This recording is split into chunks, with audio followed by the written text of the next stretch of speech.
Sandy present? Here. Nod. Okay. Director Decker, Here. Director Harvey, Here. Director Lohman, Here, finally. Director Slater Carter. Present.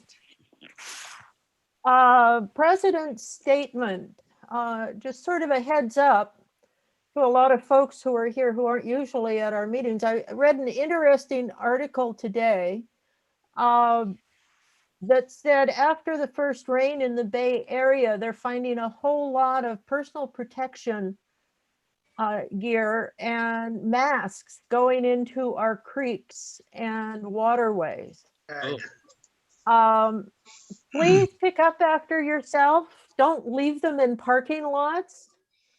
There are lots of trash cans around, and maybe if you're out walking your dog, you can save a doggy bag to pick up masks or things too, to help keep our trails clean. Just a quick comment. Now we're moving on to oral comments. These are for items that are not on the agenda. Rick. Two quick things. One, we just had a homeowners association meeting up here in the woods of Montara. And we had a special guest speaker named Clemens, who made a presentation on the Montara Water District and how it worked up in our HOA. Did a great presentation, and after he left, everybody actually said good things about him too. So it was very well received by the group and good publicity for us again. So only after I left. That's good to hear. I just want to do one more quick thing. We have a little camera we stick up in the hills here, and generally mountain lions come around 1 o'clock in the morning. Last night, Mama and her big baby came by at 7:10 p.m. So just general warning, everybody seems to be seeing mountain lions around more and more. So just be careful at night and early morning, and just be smart. Thank you. If anybody else has a comment, either wave your hand, Clemens. Yeah, we reported at the last meeting that the sewer plant, the centralized sewer plant in Half Moon Bay, has a BOD issue. Biologic oxygen demand is high right now. That means there is additional organic material that was that somehow found its way into the plant. The staff actually sent, Sam's staff sent an update out tonight. So things are looking a lot better. And so the plant is slowly coming back to normal, and the old aeration basins were activated again. So that means that the bacteria is starting to return to normal levels. It's not quite there yet. They expect that this is gonna take another week or 10 days. And that assumes that whatever threw the plant off, that there's essentially no more upsets, that nothing gets introduced in that. So that's hopefully good news, and we'll have the plant hopefully back within the parameters that are allowed by the state very soon. That's good news. I don't see any more hands waving, and let me go to the participants. We've got 22 people here, and I don't see any hands up on the list. Maybe just as a follow-up to this comment, we can just point out that especially always, but especially right now, we recommend that folks compost their food and don't put it through the garbage disposal. That's the type of organic matter that the plant really needs. I'm sorry, I'm adding this after the fact, but while I have the chance, I'd like to say this right now. So you're saying do not use your garbage disposal? Correct. And with Thanksgiving coming and the holidays, that's a good thing. You can always just save it in a bag and put it in your trash once a week. Or you can get ready to start composting, because that's always a fun pet. And it doesn't get upset if you forget to feed it. And you don't have to walk it. Moving right along, we have no consent agenda. We have one item under old business, review of information and possible action related to the San Francisco PUC construction atop Montara Mountain. Clemens. Yeah, thank you, Catherine. So this item was brought to us through Director Harvey. And I think Director Harvey was made aware of this through a local community member, Mark Verlander. Yes. The item found a great level of interest with the board and the public that attended our last meeting. So what this is about is that there is an advanced quantitative precipitation information system project that's currently implemented through the SFPUC, that's San Francisco Water, I think it's Water, Sewer, and Power. And that is a high-def radar system, at least one portion of it. There is another portion that simply is changing out and upgrading existing equipment that's up in the area. One component is the addition of a high-definition radar system that will be installed. And that's actually, I think, a great thing, because it will allow for a finer, better weather forecast and observation. I think this is going to benefit, the entire Bay Area is going to benefit from this. Particularly we, as water managers, we're managing really the entire east side of Montara Mountain and depend on that watershed. That's important for us. It's also, I think, going to be very good for the public in their planning efforts if it comes, for example, to understanding where is some higher rainfalls coming down. This could prevent some creek, or folks could be evacuated if a creek floods, for example, things like those. What was criticized last time was the location of the project, because it's been put exactly on the highest peak in the San Francisco Peninsula. That's the peak of our Montara Mountain. And unfortunately, that peak was shaved off and destructed in the construction process. Mark Verlander showed some photos here at the last time, and I asked him, he showed me some more photos. I asked him to later, when we give him an opportunity to speak, to also share those with us. So that peak was originally a granitic rock formation. Everybody who's up there seen the stunning vistas that's east to the Pacific Ocean, west to the Pacific Ocean. East is the entire Bay Area. You can see Mount Tamalpais, Mount Diablo, Mount Hamilton. So it's a wonderful location. That peak is not in San Francisco. It's located in the unincorporated San Mateo County. We are here as well. And it is now owned by SFPUC. So the SFPUC allowed folks to get to the mountain until this was fenced off in, I understand, mid-2019. And we've seen a Half Moon Bay Review article, and it cites the SFPUC communications managers that this fence was erected to protect habitat, that's some butterfly and probably other species up there that are worth protecting. Later in 2019, the SFPUC circulated a preliminary mitigated negative declaration. That's essentially a document that an agency, a public agency like us or SFPUC can prepare, and it satisfies the California environmental review process. So at the last meeting, there were some, I think, very good questions raised. First, about the public's historic access and possible rights to the peak were raised. Another concern was actually that there was USGS marker removed in that process. And some spoke to the importance of measurements in a seismically active area. We heard concerns about the symbolic nature of the peak for the community and native tribes potentially. And I think in general, it comes down to that there was some questions if the mitigated neck deck was actually clear enough to understand this impact to the peak of Montara Mountain.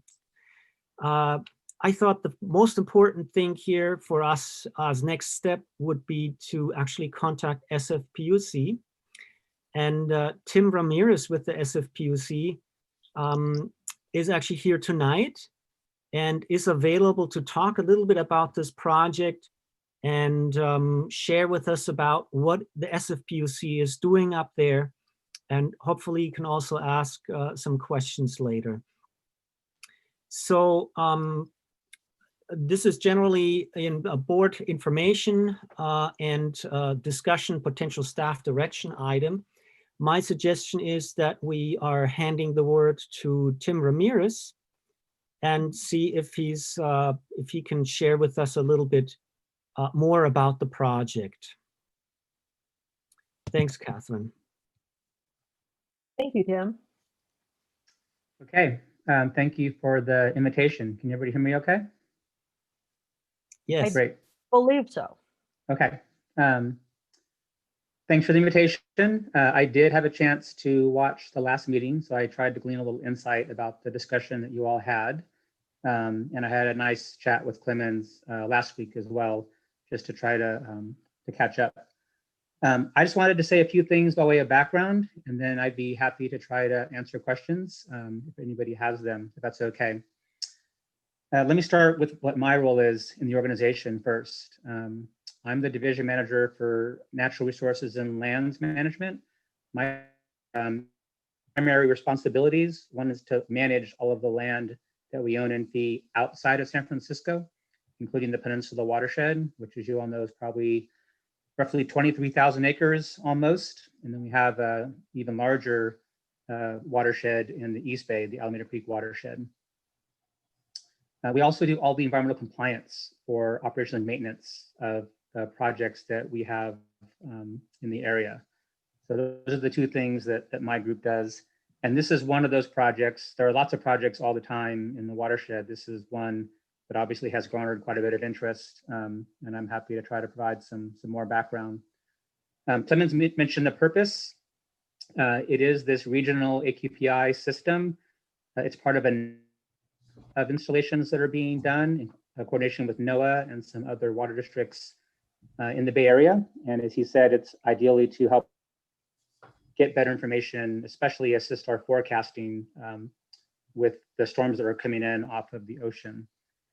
It's also a new location for us to have part of our radio project. This is a system that serves our staff. We have a very old system right now that does not work very well.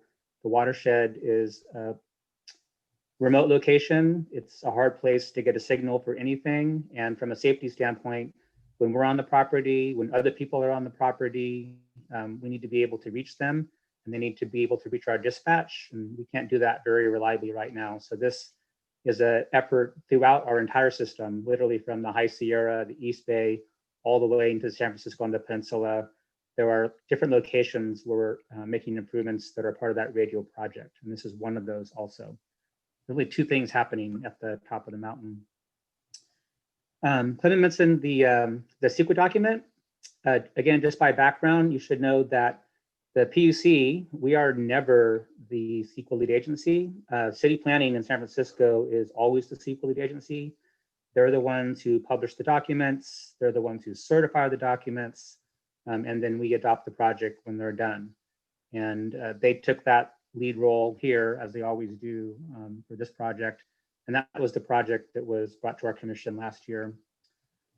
I also wanted to lead with a bit of an apology.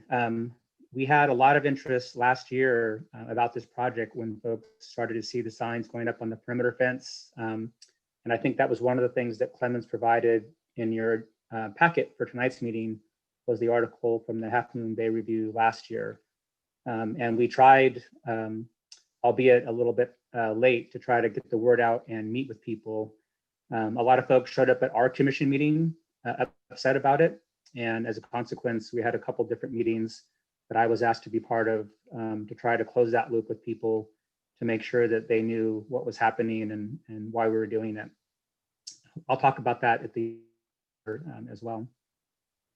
So that's sort of the big picture. I wanted to talk about three things specifically that I know you guys all had questions about, just to provide a little more information.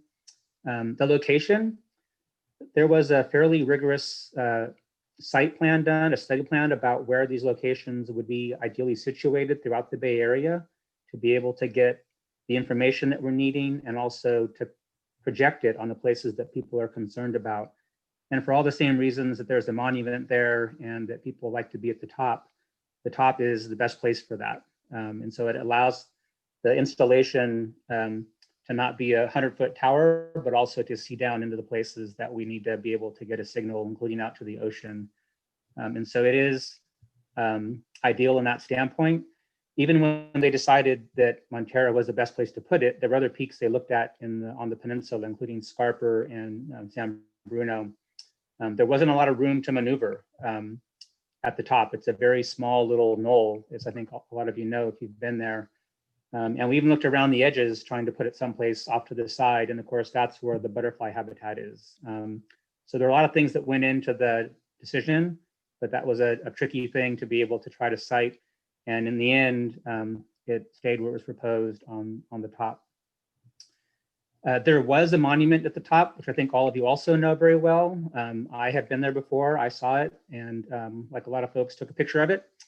And in the last few weeks, some things have unfolded about that as well. It is, I should say it was, a San Mateo County triangulation monument. It's not a USGS monument. I know that there are reports of having one at that location in the past, decades ago, literally. And I've never seen it. We didn't find it. It's not on the footprint of the construction site. But the San Mateo County monument is there, and that's the one that people have, I think, noticed in the past. Our survey folks reached out to San Mateo County dutifully, like we do, to try to make sure they knew what was going on. And our intention and plan was to preserve it until we could create a corner section and make sure that we were able to maintain that location as a monument for the county. And long story short, unfortunately, the folks on the ground didn't do that. And the monument was removed before we could close that loop with San Mateo County. And then they went back a couple of days later and the monument actually was gone. So somebody has apparently taken it from the site, at least chiseled off the top part of it. So we don't know where the monument is. And it really doesn't matter. Once it was removed, that was the end of that story. So that part of it's on. We are continuing to check with San Mateo County about what they want us to do. If anything, about this location, I don't know that it's actively used for the same purposes as when it was installed, but our folks are trying to run that to ground so that we do right by the county and address that situation any way that we need to. And we will do that. We will take care of that problem. It's unfortunate the way that it played out. It's unfortunate that it's gone, but we are going to close that loop and make sure that we, again, reestablish that if that's what the county wants us to do and they need to do. The last thing I wanted to talk about was access to the site. I had a little sidebar with Clemens about this also last week. And with all due respect, I took issue with the way it was presented in the staff report. I work for a public agency. We have a commission. We're a city and county department. We've owned the land since 1930. We bought it from the Spring Valley Water Company. Our commission did a watershed management plan 20 years ago that dictates how we operate the watershed and manage that space. And we have never provided authorized access to this location. I know folks have gone there. I know people have been able to do that and they've made a regular practice of it. But pragmatically, it's not something that our commission has authorized us to provide. And so the signs that went up last year were really on the perimeter fence to make sure people knew about the pending construction, just from a safety standpoint, so that people wouldn't walk into the middle of heavy machinery operating. And we do that for all of our construction sites. A lot of them are in San Francisco in streets. Some of them are on other roads. This is sort of in the middle of nowhere, but our obligation is still to make sure that we let people know what's happening. So that's where the signs came from. The project is still under construction. Like all things, they take longer than we want them to. Everything's slowed down now because of the pandemic. They were able to do work up there this year. They're not going to be able to finish. They're still doing really the site preparation. We're not going to be able, I don't think, to deliver the equipment this year. It'll probably go into next year. But when that's finished and we are complete with the project, we did talk last year and agreed with the folks we met with to then pursue a public access plan so that people would be able to go through the fence and up to the top of the hill, not exactly to where the monument was, but someplace hopefully as nearby as possible where they would be able to get as similar views as possible. And that is still our plan. And that memo was also provided as part of your packet that Clemens, I think, submitted for tonight's meeting. That memo was brought to our commission last, I think it was October. And that's still our obligation and commitment, was to deliver that plan. And we're waiting literally for the dust to settle. I know it rained, but when the project's done and all the dust has settled, we want to make sure we know where everything goes. And then we're going to try to find the best site that we can for people to be able to access and come to the top of the mountain as close to the top as we can get them. So those details are in front of us. They're a little fuzzy until they finish the site, but we'll happily come back to this forum and any other forum that folks would like us to share those plans as they come into focus to make sure people know what we're doing, and hopefully we'll support that kind of things I wanted to cover just generally before I went to Q&A, and I'd be happy to answer questions. Mark, why don't you've got photos, and so why don't you present now too?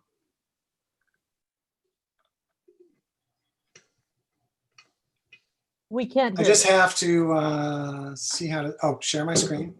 Okay.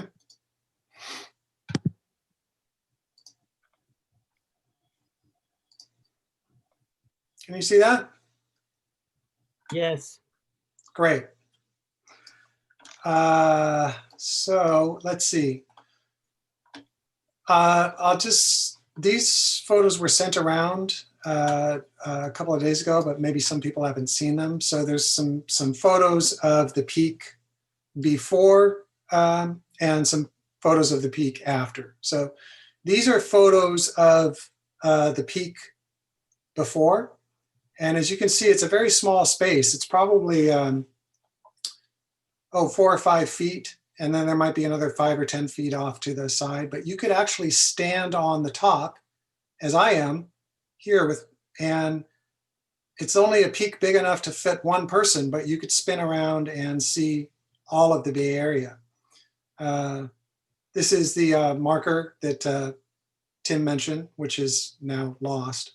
Now this is a photo of my daughter walking up this tiny trail, which would get to the peak. So that peak is off to the left and up through this tiny trail of brush that was growing there. So here I am up at the peak, and my back tire is actually on the peak, and there I am standing on it. I hope I'm not going too fast. You can let me know if I am. So basically, when people visit up there, they would maybe come back down and maybe make a heart out of some rocks in the area or something like that. This is, again, this photo's on the peak, looking out towards the East Bay. Here's another one I found up there. So in general, people really went to the top and celebrated. This again is the marker that Tim mentioned was lost. And so now we move on to, this is what this is what I came across a couple months ago when I went to the top. So everything that you saw previously there, that's all gone. That's all that rubble that you see. And that's a giant bulldozer sitting on that. And so that whole area, all of the growth there, all of the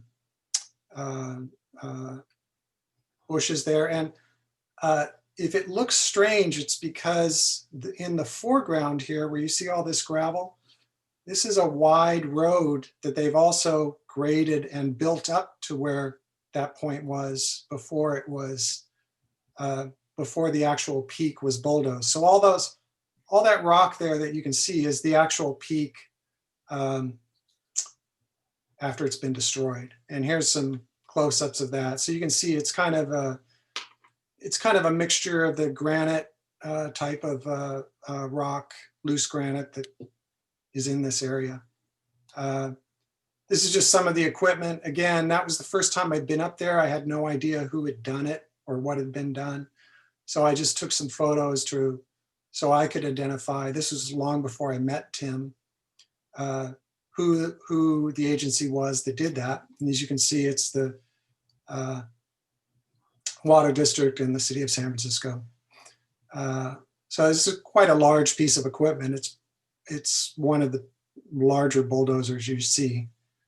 And these are just some stakes front that they've marked off the area. That is actually the piece of cement that had the marker in it. And as you can see, the marker's been chiseled off or pried off. And then this is the bulldozer, which is, as I mentioned, is quite big, and the fork of the bulldozer is dug into the peak of the mountain there. And then this quite large road has been graded all the way up to the peak, which is a new road, which is not indicated. So if you go here, this is the plan that was submitted by the departments that Tim was mentioning. So you can see here where I'm pointing with my mouse, this is the peak of Montara. And where I'm also pointing with my arrow, there's a whole new road that's been built off to the right here, which is not indicated. And it comes from this access road off to the right. So none of that is actually indicated on this plan. They've put a 15-foot wide access road here, but they've actually built it going down to this other connector road. So it's not connecting to any of this. It's off to where you can see I'm with my mouse. And it's quite a big road. I'd say it's like a wide, it's really unusual for the site in the mountain. It's almost like a municipal road, at least a single lane. It could be as wide as 2 lanes, but it's quite big. And it goes directly up to the peak, and the peak where they've now that's all been destroyed and flattened. So Well, Mark, I hope that helps to give you a picture. I hope I didn't go too fast, but for many people, they don't make it up there on too often. So it's hard to understand what's going up there. And all of this, if you keep in mind, it all happened behind fences that were out of sight. So nobody could really witness it or understand that it was happening. You would have to go past a fence to see that, which I did. I think Tim and Mark, there was a potential vista site planned, potential vista point that pretty much seems to be there where now the new road has been built. That was to give that same view of the top of the mountain that the actual top had. Yeah, I had circulated, I'd shown some things last time which I had actually produced, which showed some of those options, and I sent those along to Tim. I can find those and show those to you if you want, but basically that road is so wide in this area where I'm pointing my mouse, it goes up to the top.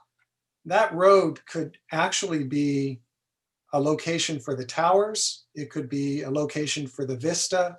Any vistas there. at this point, that whole area has been graded. It's quite large, and it's as large as the footprint of the actual tower that's going there. That tower could be placed anywhere along that road, aside from the fact that they've made the decision to put it on the peak. But what I think has happened is that the potential vista point has been wiped out by that new road. I would say we're kind of left picking up the pieces. So at this point, that road could become the vista point. But if anyone has any questions on your screen, there is a tag on mine. It is near the bottom and it says participants.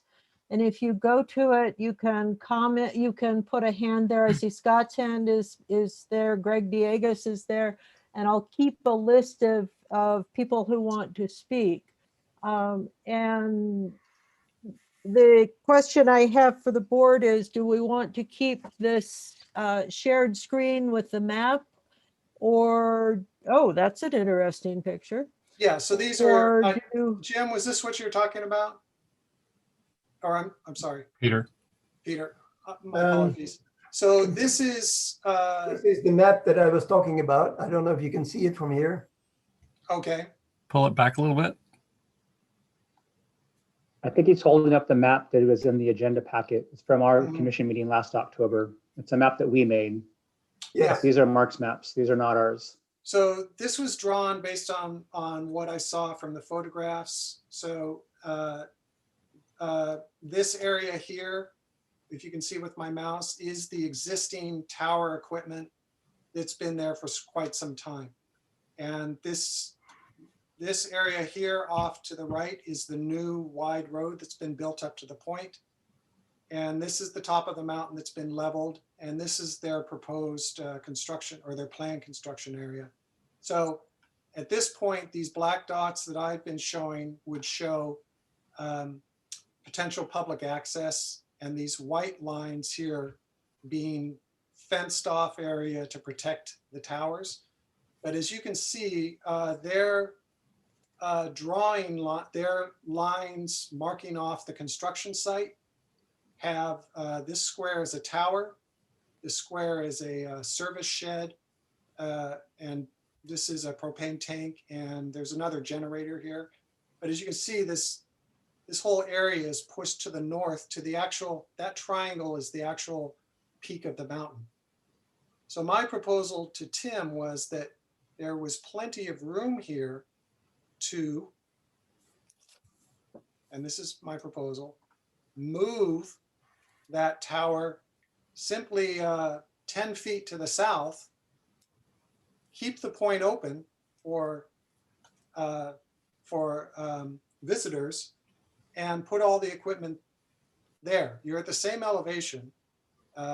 It's the same footprint. It's just moved south 10 feet, and it is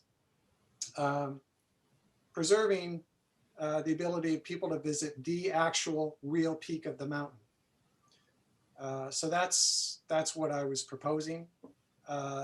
In another proposal I made was that if they are unable or unwilling to do that, that a smaller trail be built that affords visitors to do 360. But I think this would be ideal. I think it only takes their desire to amend their plans to move it. Other than that, that was it. So I hope that helps. okay, in order that they have come up, Greg Diegas, then followed by Scott Boyd, followed by Kimberly, followed by Jim, and followed by Celeste. I'm sorry. I was hoping that I might have the chance to speak. Should I do that later?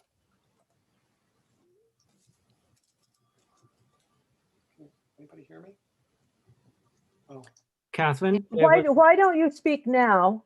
And then we'll go with Greg, and I'll put Scott last, so we can go with Greg, Kimberly, Jim, and Celeste. was that me you were talking to? That was you I was talking to, sorry, So it's Mark. okay if I speak? Please, start. Okay, I apologize. I was writing my thoughts and I wrote them, so I'm going to read them. So I apologize in advance that it's a, And Mark, we're still seeing your screen, just so you know. oh yeah. So let me, how do I turn that off, guys? You can stop sharing down at the bottom of the screen. Yep. Or Catherine, you can I make him can- stop sharing. I stopped. Oh, here we sharing. go. Screen share. Mark, is there And anything you can do to get closer to the mic or something? It's a little soft. yes, I will. I'm just trying to turn this off. Am I not sharing anymore? Yes, you're not sharing. You are Great. not sharing. Okay. And can you hear me okay? Yes. Yes. All right. If I'm sound like I'm angry shouting, I'm not. I'm just trying to speak up. So thank you for being here tonight and for giving me the opportunity to speak. Tim, thank you for being here for the SFPUC. It's been nice to speak with you, and I respect what the SFPUC is doing to help the Bay Area. I was struggling with what to say today about Montara Mountain. The peak of Montara Mountain has been a treasured destination for the local coastside community, Bay Area residents, and visitors from around the world for decades. It is one of the only mountains in California that you can hike from the beach to the peak.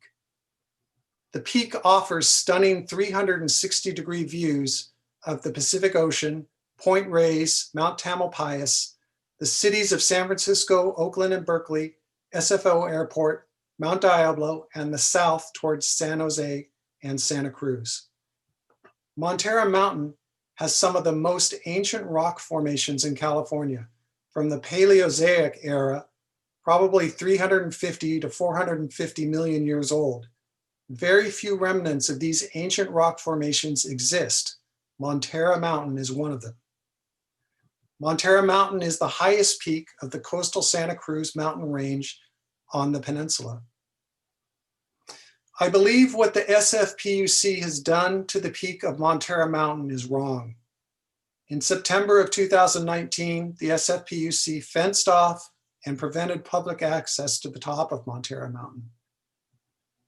The SFPUC led the public to believe that the mountaintop was fenced off to protect a rare butterfly. The SFPUC actual plan was to build additional weather tracking and extra radio towers on the peak of the mountain and fence off the mountain. Over the following months, behind the fence preventing public access to the peak and hidden from public view, the SFPUC built a 25-foot wide graded gravel road to the peak. And in September of 2020, behind the fence preventing public access to the peak and hidden from public view, the SFPUC then bulldozed the natural peak. The SFPUC removed several feet of actual elevation from the mountaintop and a decades-old geological survey marker that graded the site. To this day, the SFPUC is proceeding with plans to build a tower on the now flattened and graded peak of the mountaintop. I believe what the SFPUC has done to the peak of Montara Mountain is wrong. Had the public known that the SFPUC was going to bulldoze the peak of Montara Mountain, they would have protested. The SFPUC didn't consider the coastside community or the coastside environment. They didn't consider the thousands of local, Bay Area, or world travelers that visit the peak annually. The SFPUC didn't consider the alternatives, like keep the mountaintop public access and moving the new tower project a few feet over to the side. The SFPUC misinformed the public, fencing off the mountain because of a rare butterfly, rather than their true intent to bulldoze the mountaintop. Closing off the beloved historical and rare mountaintop of the public to the public that's had access to it for decades is not a solution. Tonight, I would respectfully demand on behalf of the public that the SFPUC immediately cease all construction activity on the peak of Montara Mountain. Tonight, I would like to respectfully demand on behalf of the public that the SFPUC immediately reopen access to the mountaintop until the Board of Supervisors, the Mid-Coast Council, the Coastal Commission, and the public can review the project, comment on it, and propose alternatives. The peak of Montara Mountain is a natural treasure for all the public to enjoy, and as such, deserves the highest protective status we can give to it. Thank you. Thank you, Mark. I support everything that you have said here. Greg, your turn. First, let me just repeat thanks. It's nice, Tim, that you showed up to face the music here. And Clemens, I appreciate your doing this on behalf of the community. And Mark, of course, what a great job. I'm going to be writing an article on this. I'd held off pending gathering more information. And Tim, just so you know, I am a recently elected member of the Mid-Coast Community Council. I don't take office, however, until December 9th. And I did a little checking, and it appears that both the county and the MCC had commented in a negative fashion on SFPUC's proposal. I don't know who knew what when. I don't know whether the nature of their objection was tangential and not deemed relevant. I don't know what materials they had seen. I did look at the Acela database and I saw a document. I don't have it in front of me, I'm sorry, but I noticed on that in particular, item 7 on one list said that you wouldn't remove any, you meaning SFPUC, wouldn't remove any landmarks, which of course you have. So I'm not going to make any wild statements here other than to say I'm going to be looking into who knew what when. And I am going to be bringing this up with the MCC formally as soon as I take office. And if I could drop a suggestion, I wouldn't do any more work on that peak, Tim, because there is precedent elsewhere in this state for having to restore previously desecrated mountaintops. So I guess I don't have any questions for Tim because he's been upfront about what happened. And I think we just need to look into why we got where we are and then decide what we're going to do about it as a community. And Mark, I separately sent you another email. I hope you'll take a look at that. So thanks to everybody. And of course, I'm open to suggestions from the community, either in this meeting or separately, with regards to what you want to do about it, any testimony you care to give that you had previously used the mountaintop, how frequently, etc. Thank you very much. Kimberly, followed by Jim. Hi, can you hear me? Yes. Yes. Okay. I appreciate what Mark said, and he covered a lot of things that I feel.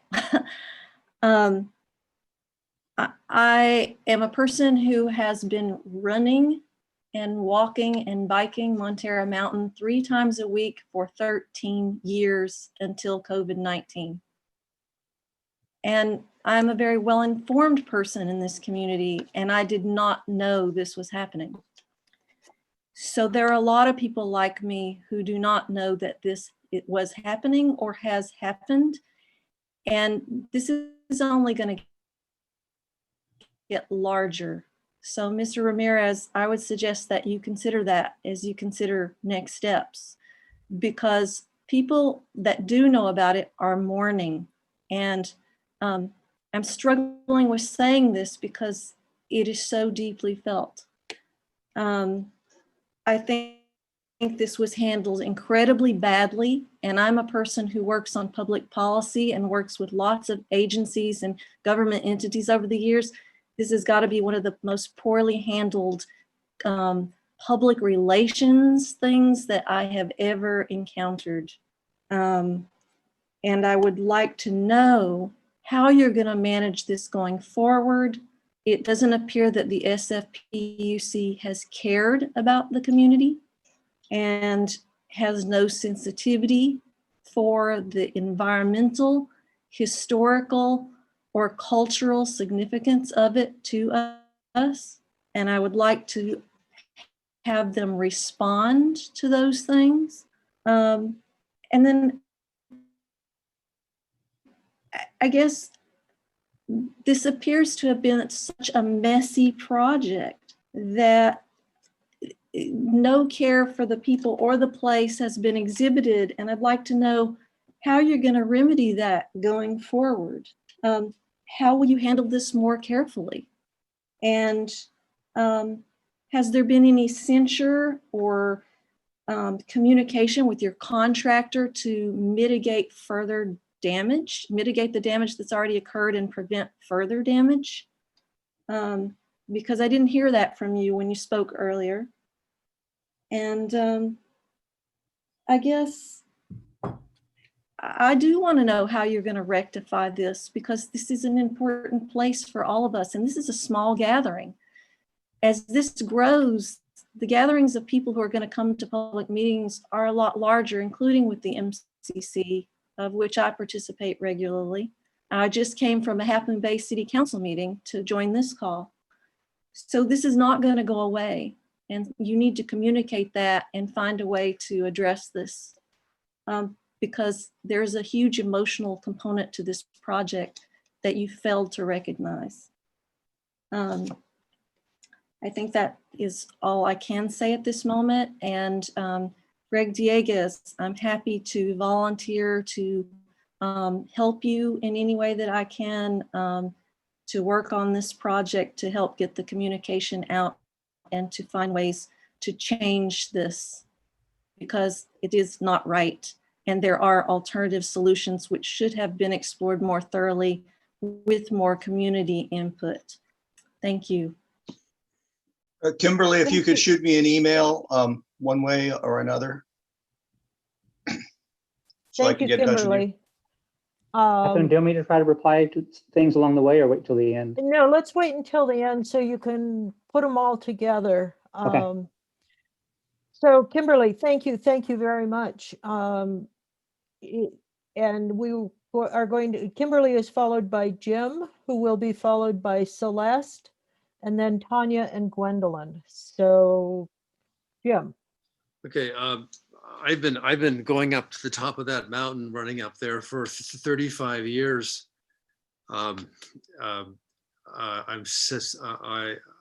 been going up there, for a long time.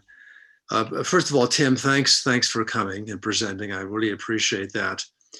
You mentioned Tim, that we never have had a right to go to the top of the mountain. That we're you implied that we're trespassing when we've gone up there, and I think that's wrong. That's very insensitive.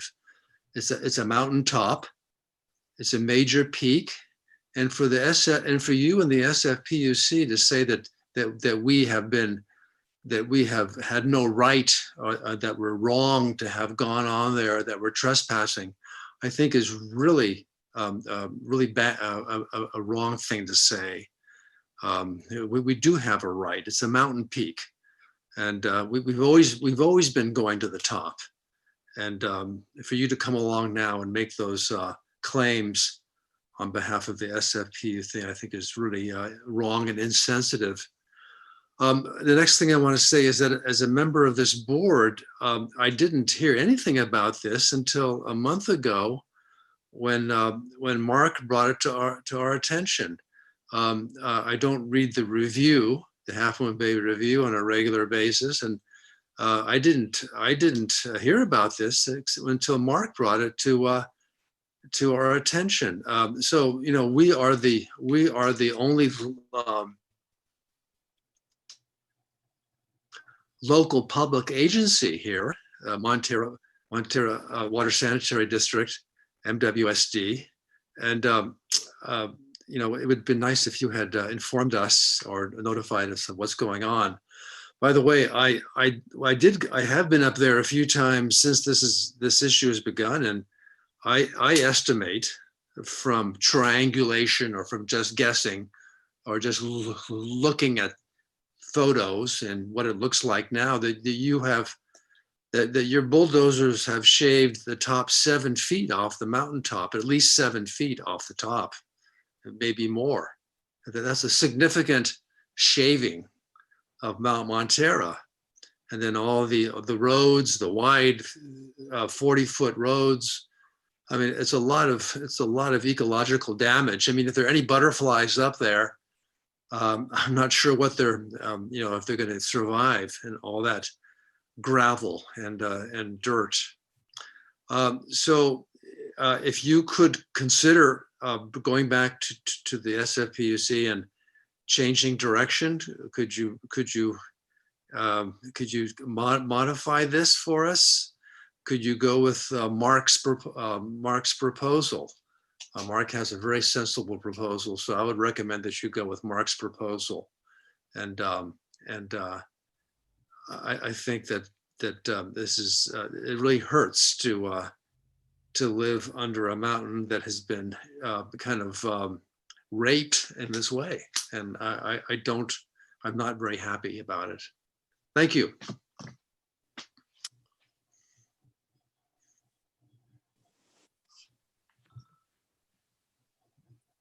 Catherine, you're muted. Sorry, I said Celeste followed by Tanya, and I guess everybody could read my lips. Thank you. Sorry, this is Celeste Langell. I'm speaking on my personal behalf. I do work for a state agency. I'm going to give you my perspective from Pacifica. My family moved here and picked out our house because it faces Montara Mountain and we can see the peak from here. So, yeah, so, I definitely have a slightly different perspective than those of us on this, those of you on the south of Montara Mountain. And sorry, backing up, I want to thank, for holding this meeting. I want to thank Tim for showing up, and any comments I make about the SFPUC is not about you and not directed to you.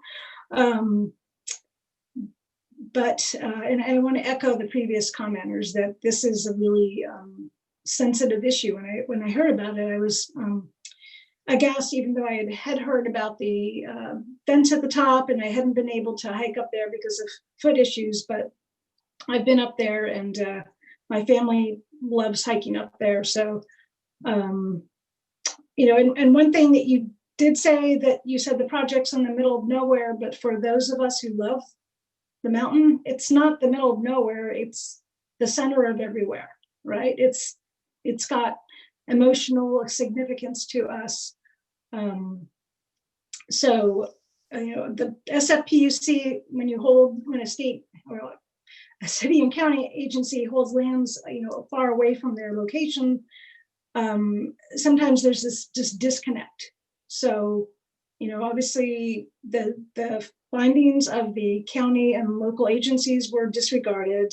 The CEQA process, which I know very well, depends on public information. It's hard, and the lead agency and decision makers, as I said, it's hard.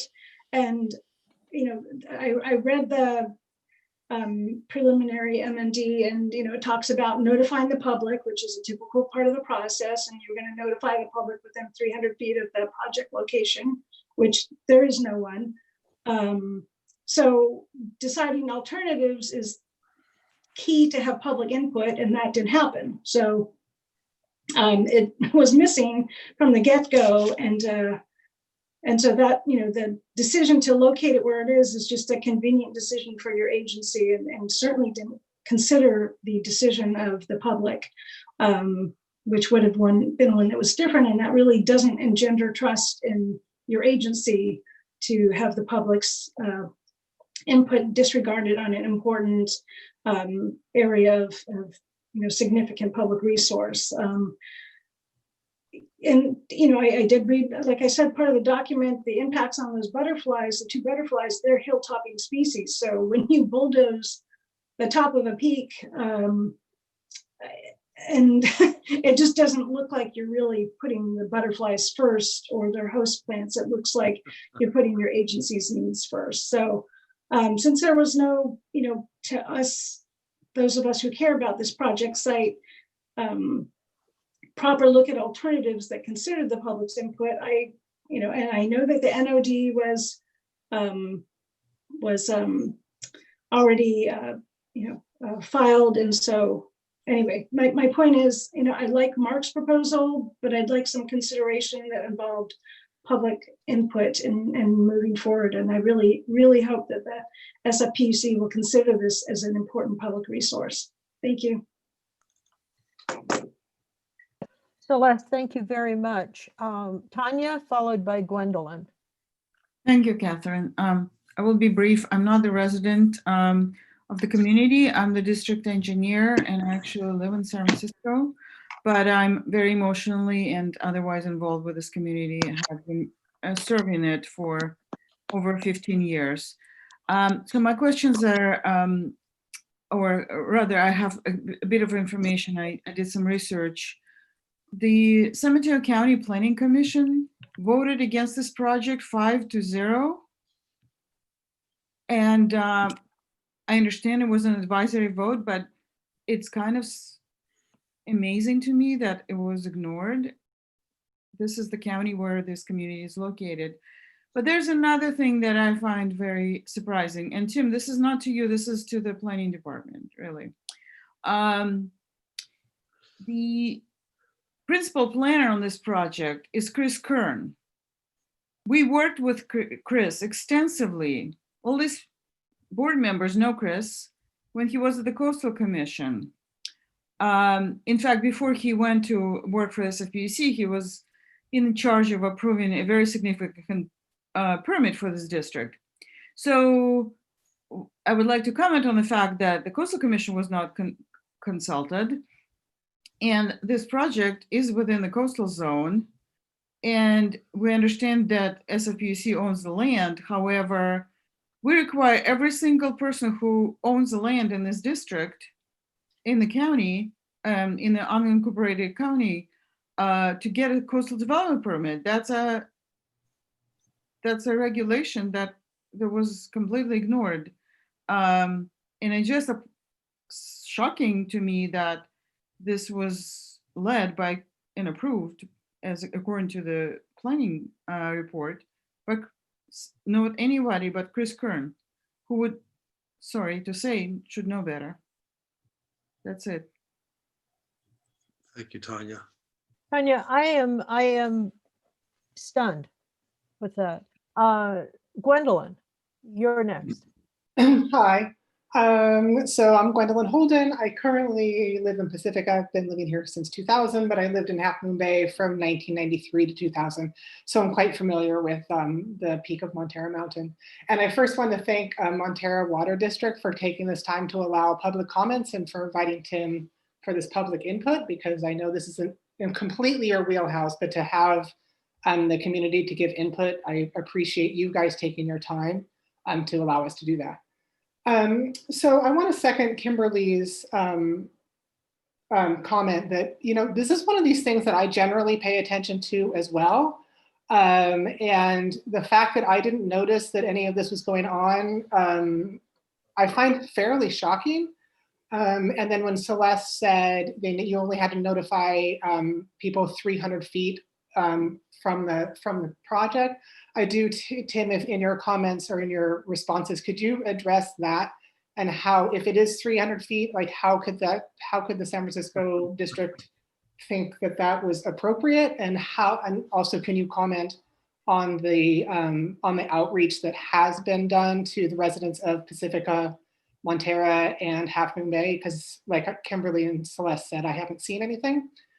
The other question I have, well, the other comment I have, so is if Mark is saying, like if we lower, his proposal is to lower it by 10 feet, where you're gonna put the tower, I don't see why it's a problem to make it 10 feet bigger, 10 feet taller. So if we put it lower and you just make it taller, yeah, it might be a little bit more expensive, I don't know, but it's not in anybody's view shed. I mean, I don't think it can be like this new Salesforce tower on top of Montara Mountain, but the addition of an additional 10 feet to get the access that you need to have the communication you need.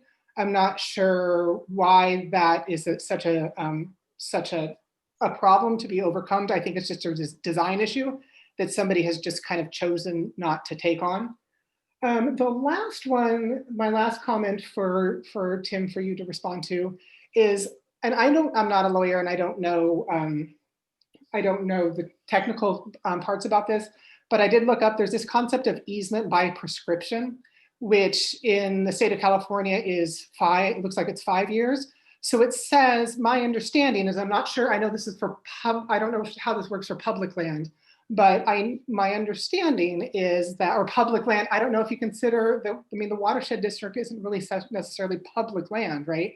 So my understanding is if you don't restrict access over the course of 5 years, then you don't get to claim that as private land to do whatever you want. So my understanding is, and Celeste might be able to fill this in a little bit better, is how you can claim this now as your own when you haven't limited access to, what is that, almost, was it 90 years? So all of a sudden 90 years into this, you're like, this is mine and I get to do whatever I want. And so if you can also talk to how the water district can make that decision with that law. That's a good point. And that's it, thanks. Thank you, Gwendolyn. Thank you very much. Rick Lohman. Oh, jumping in here. I just wanted to draw a quick analogy. I'm not going to spend too much time. I just agree with all the other speakers. Everybody, I'm sure, remembers here a decade or so ago, we had the tunnel project here. Caltrans, being an outside government agency, said, hey, we own this land. We're going to come in. We're going to blow up most of Montara Mountain, put the freeway in and scrape both sides, Pacifica and Montara. And people, when they found out about this, were aghast. There was enough time in that case where the communities, the whole peninsula, rose up and said, this is San Mateo County open space. So we will go out to every Safeway in the county and gather 33,000 signatures and force this onto the ballot, and then won the ballot by 74%. So that's what people could do.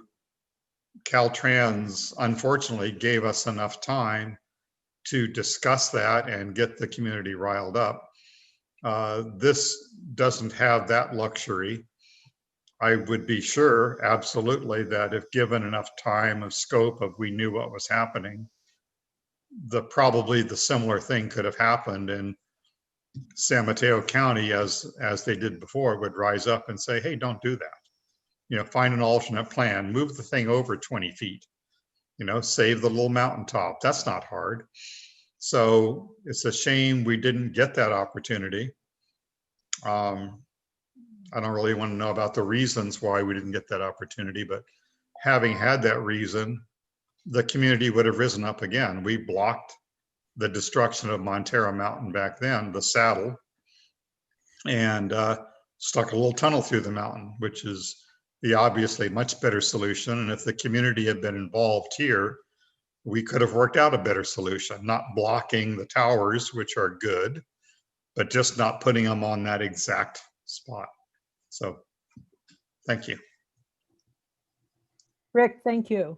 I'm going to add a few comments, and then Scott wanted to go last. I do not see any other hands up on my little scrolling goodie I would dear. like to say something. Clemens, okay. I'll speak, and then Clemens, and then Scott, unless I see any other hands up. First, I want to thank Mark and everyone who's here tonight. As somebody said, this is just a few of us. And as Rick just pointed out, we protect our territory. The mountain is a very important part of Montara and Moss Beach and Pacifica. And there are so many people who use the trails on both sides of it. And they have always wanted to get to the top. When we had a permit, public works plan permitted by the Coastal Commission, there's a 11-acre parcel that we own. There was a trail that had been used by the public for many, many, many, many decades, probably forever. And Coastal required that we keep the trail open. That was that, and it wasn't Coastal staff who did it. It was at a Coastal Commission hearing that it was required. As a water district, we were not thrilled, but as a district that represents our community, it was a good idea, and it is used, and it is part of our community.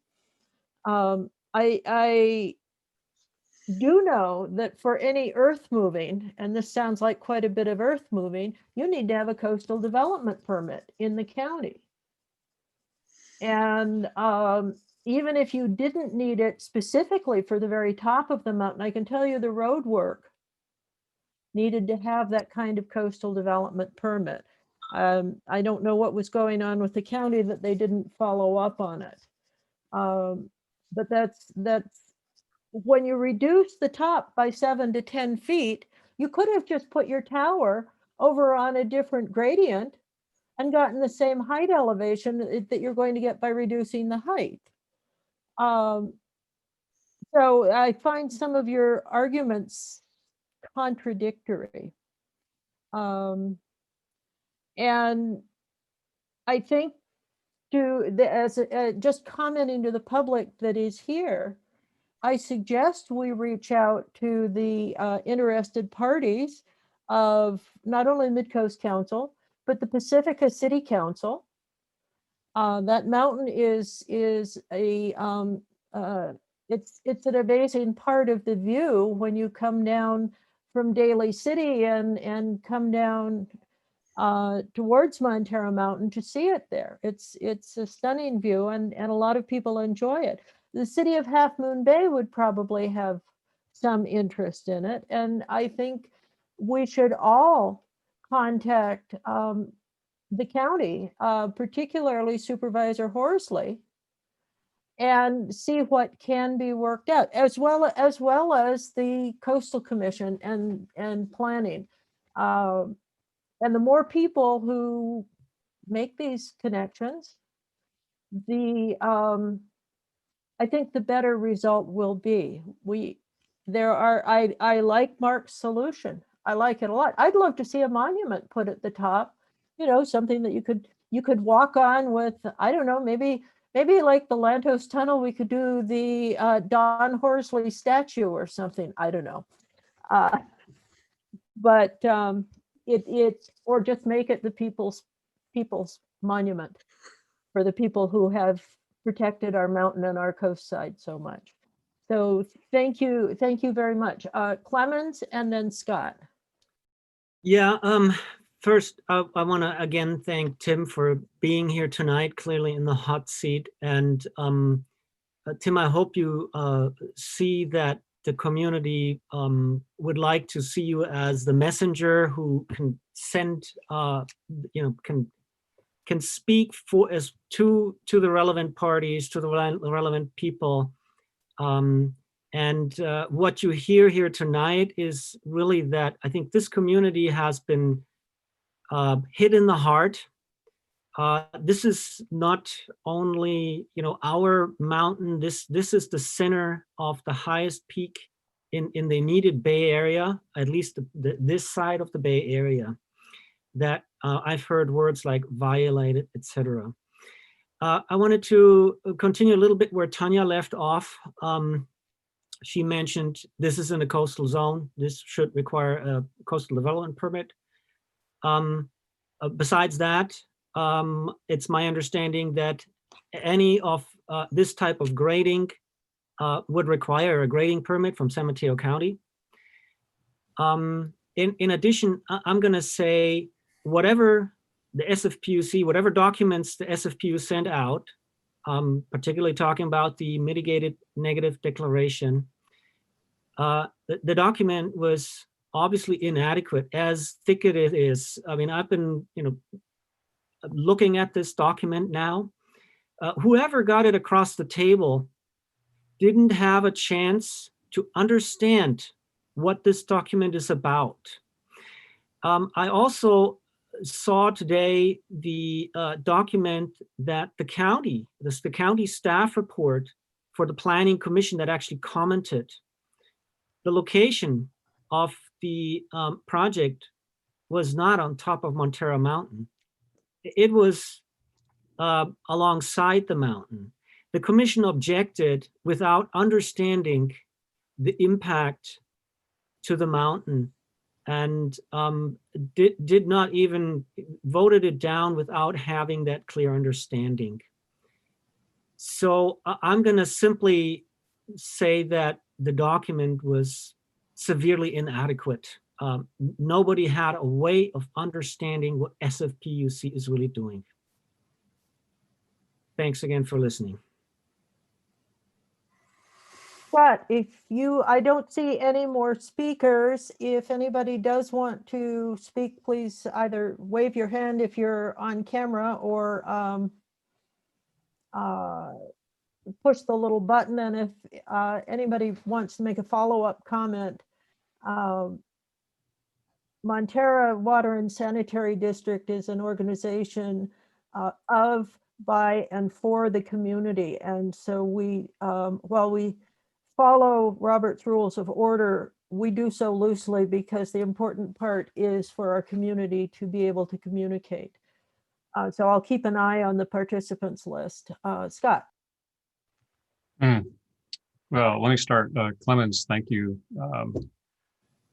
Hit in the heart is well said, and your comments have me. I'm grateful, Catherine, for a moment to collect my thoughts, because Clemens, you kind of had me reeling there at the end. Mark, thank you so much for bringing this to us and gathering information for us and putting this in front of us. You've been a more effective community outreach organization than SFPUC was, that's for sure. Tim, welcome to our polite, small community meeting. Let me tell you, this is how things start. We're all being very polite tonight, but Clemens is right. This has us right in the heart. And I think we're being polite because we want to be heard. And I like the notion of, I don't relish your position as being the messenger, but we're kind of counting on you. But we're not shy. This board represents the little community that could. The tunnels are no small thing. That was a multi-decade battle that this community defeated Caltrans to accomplish. Nobody beats Caltrans. We did. So when you hear members of the community talking about CDPs and mitigated negative declarations and grading permits and elfin butterflies, many people in our community are the ones who discovered the species on the mountain. And people who have gone to battle. I've been to Oakland, to the Caltrans headquarters, and to DC, to the Federal Highway Administration, to talk to them about such matters. So I want to go through a few things, but I want you to understand, yeah, we're protective of our backyard, but as one of our earlier members of the public said, this isn't our backyard. This is the center of where we live. We don't live here by accident. We came here to be near this mountain. All right, first on the USGS marker, you touched on it briefly. These things don't just go away. Clemens has some things in the packet. We're going to run this to ground. We're going to figure out what happened to that marker. It would be nice if PUC joined us in figuring out what happened to that marker. I was going to comment on the taller tower. It's been mentioned several times. Offset a little bit, go a little bit higher. We'd all be supportive of that. This community would not battle you on a taller tower if the net peak height was no different. especially if we can protect some things. And the notion of protecting, you know, I think misusing endangered species to hide your intention for, and not you personally, I'm not saying that, but PUC, it looks for all the world like PUC wrapped itself in the butterfly as a way to hide what it was actually doing. And that destroys the credibility of everybody who worked on this project. And anybody coming in doing anything short of just abject apology is just going to look like they're continuing this deception. And that's not going to be received well. Like I said, this is just how our community gets warmed up. Okay, so on the public engagement, it's disastrously bad job.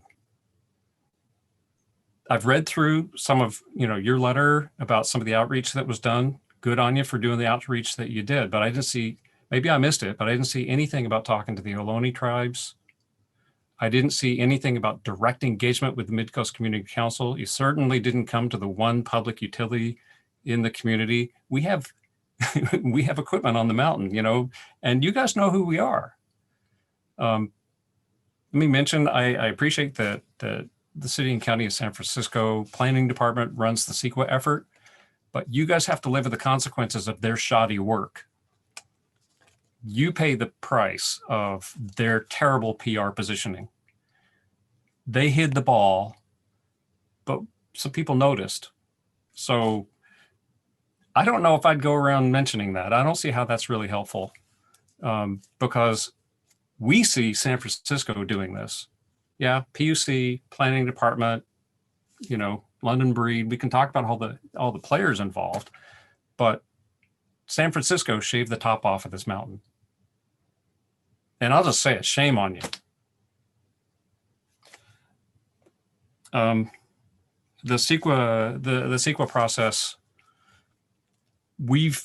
this agency has gone through the CEQA process countless times. We understand all about it. We've done everything. We've gotten all the permits. We've done mitigated neg decks. We get this. You're talking to people who are well versed in this. I can't imagine that our engineer would still be with us had one of these gone through like this. We're pretty particular about doing that right, because look where we live. This is the place that CEQA was made for. Prescriptive easements. Please don't try to tell us that the public doesn't have a right. We understand prescriptive easements. And while the city has a lot of power and a lot of money and some really good attorneys, we're not going to sit idly by and let people tell us that land that has been appreciated for a century is somehow off limits now because somebody wraps their construction project in the elfin butterfly. That's not going to fly. The legal principle is one that we can hash out. There are ways to hash it out. I don't think it's a fight worth picking. I think a whole lot better would be to follow Mark's lead and say, hey, how can we make something good out of this? Let me tell you about the tunnel. We got to be mortal enemies with the people at Caltrans. But there came a day when we passed Measure T, it passed with 74%, and Caltrans came out the next day and said, you know what, we were going to build a freeway, but now we're going to build a tunnel. And when we opened the tunnel, we literally put our arms around each other and took pictures together because we'd become really good friends. That can happen here, but understand we're at the beginning of that timeline on this project.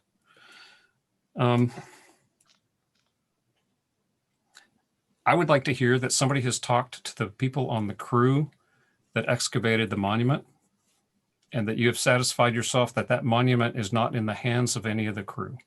I'm not making any accusations, but I think it would behoove to ask the hard questions because people are going to want to know. And if that monument just happened to show back up, that might be a good thing. I mean, obviously, I agree with you, you know, the damage is done, but we had a contractor who broke trust with the planning process, with even as badly as it was done. Even as badly as it was done, it was like, that wasn't enough. Let's make it worse, right? Well, don't let them sully your reputation any further than the bad planning process. On the mitigated neg deck, you make representations to the community and to the state and the EPA when you take out a mitigated neg deck. I believe it's manifestly obvious that those representations to the public have been violated. I believe the mitigated neg deck is clearly manifestly defective, and I believe that it's really important that you take the steps to cure those defects. And I think you see a lot of people here who are willing to partner with you to help find ways to reach into the community and come up with some creative ideas and provide support for what you might propose as cures to remedy these errors. So thank you again for sitting through this. This can't be easy, but we really appreciate you putting yourself out in front and sitting here and being with us and taking this in. It's a tough job, and we're really glad that you're doing that.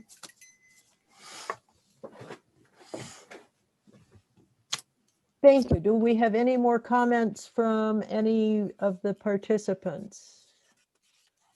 Seeing none, Tim, I look forward to, you're going to make responses to all of these, and we've got lots of time for that. And I thank you, and I look forward to having a good dialogue with San Francisco PUC and with you as well, so that we can get this worked out. It can always get made better. Thank you. And so it's your turn now, Tim. Okay. Thanks everybody for those thoughtful comments and your time. I came to share and to listen. I don't want to debate the merits, especially of some of the technical details, although I'm happy to follow up on any of them. Would like to, and when you would like to, and I'm sure there'll be a chance to do that. Let me try to respond to a few things that were said, and I'm sure I'll miss one of the questions, and if I did and you want me to try to answer it, please let me know at the end. I'll stay as long as you need me to. Let me start by saying, we're a gigantic public agency. I've worked for the city and county for 15 years now, for the state before I came to the city. We are imperfect. Our outreach is in constant need of improvement.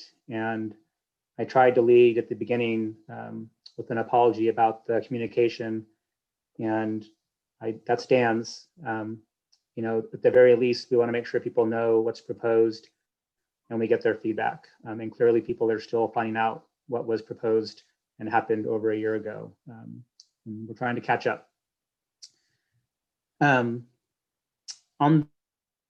Just wanted to add one thing that I didn't cover at the beginning, and I forgot about the history of how this came together. There's a separate environmental document for the road that connects to the top. We did that because it's important for us to be able to get, and the county to be able to get to their facilities without having to cross American Tower's property. And so you don't see it, Mark, in that document, the MND, because that's not where it was included. There's another document that I can provide to you if you want to see that detail. So sorry to make it a little more complicated, but there is another piece of the puzzle, and that's why you don't see it in the MND. Our folks have in the organization a broad responsibility to take care of this property. The watershed plan's highest priority is to protect drinking water quality, but ecological resources are right there at the top. We do have an environmental stewardship policy. My staff are the ones out doing the butterfly surveys with consultants. They're the ones monitoring the site during construction. These are real, dedicated, hardworking people with expertise. It's very unfortunate the way the story was told last year about the fencing. We have nothing to hide, and somehow that story caught wind, and it's been out there ever since, and it's not accurate. I was the one who asked them to put the signs on the perimeter fence about construction because I didn't want somebody to run up around the corner and run into the back of a bulldozer. So there are fences up there for the butterflies, that's true, but the fencing and the signage was really out of an interest for public safety. So I'm sorry about how that's unfolded, but I don't want I want you guys to think that we're trying to do that consciously. That's just unfortunately one of the things that happened, but it was never our intention and we never tried to hide behind that part of the story. It is true, we didn't know the butterflies were there until the project came along. We survey a lot of places in the watershed. We did not know they were up there, and they were not where the work is being done. They're adjacent to it, nearby on a slope. So we didn't destroy any butterfly habitat as part of the project. We very consciously tried to protect it. There's also not a contractor doing the work. For what it's worth, it doesn't matter too much, but these are PUC staff, not my staff. We have different groups in the organization. My folks are helping with the monitoring, but these are PUC staff employees that are doing the work in the field. And that's why you see our equipment up at the top with the logos on it. I guess the last thing I wanted to say is that I'm gonna take this back to the project team. All of our capital projects have a team of people dedicated to that one project. There's a team for this project also. They meet every couple of weeks. The next meeting is next week. I will share all this with them. The person who is my supervisor is the AGM for water, Steve Ritchie. He's very aware of this discussion, and I will also catch up with him to make sure he knows what's happening. I hope that it's clear that we are looking to try to provide people with access details to be determined. And we are trying to find the best way to do that. And we will certainly share those plans with folks as they come together. The suggestions about what else to do with the site itself and the facilities themselves, I will pass those things on as well.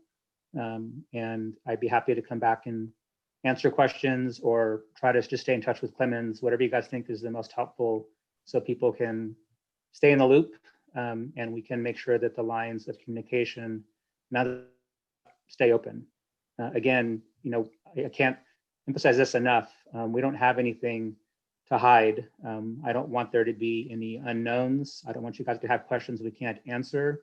We'll do our best to make sure we run all these things to ground as quickly as we can. I think that's all I wanted to say. Thanks, Tim. Thank you, Tim.